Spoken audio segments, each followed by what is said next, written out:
এফডিসির প্রতিটি ফ্লোরে দীর্ঘ ৪ দশক দুর্দণ্ড প্রতাপের সাথে দাপিয়ে বেরিয়েছেন বনহুর খ্যাত নায়িকা অঞ্জনা। আজ তার সেই চিরচঞ্চল উচ্ছলতা একেবারেই নিশ্চুপ নিথর।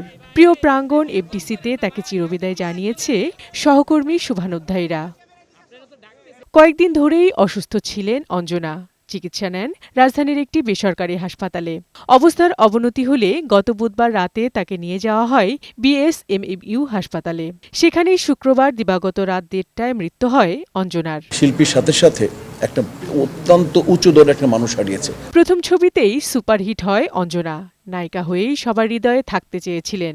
পার্শ্ব চরিত্রে অভিনয়ে তার ইচ্ছে ছিল না। জীবনের শেষ প্রান্তেও অপেক্ষা ছিল একটা সুন্দর প্রধান চরিত্র দিয়েই চলচ্চিত্রে ফিরে আসার। তবে সেই অপেক্ষা আর শেষ হল না।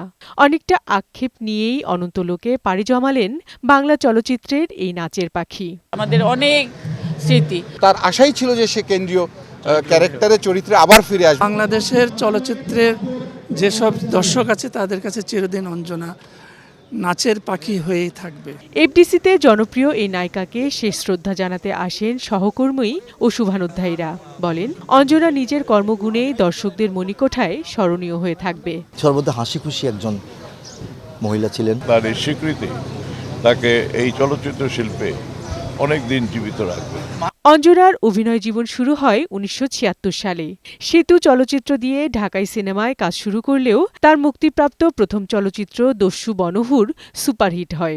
এরপর আর পিছনে ফিরে তাকাতে হয়নি। যদিও তার অনেক আগে থেকেই নৃত্যশিল্পী হিসেবে নিজের পরিচিতি গড়ে তোলেন অঞ্জনা।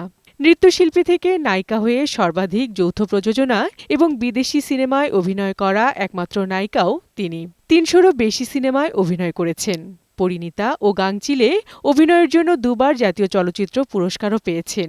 নৃত্যশিল্পী হিসেবেও পেয়েছেন অনেক আন্তর্জাতিক পুরস্কার। এফডিসিতে প্রথম নামাজে জানাজা শেষে অঞ্জনার মরদেহ নিয়ে যাওয়া হয় তেজগাঁও চ্যানেল আই অফিসে।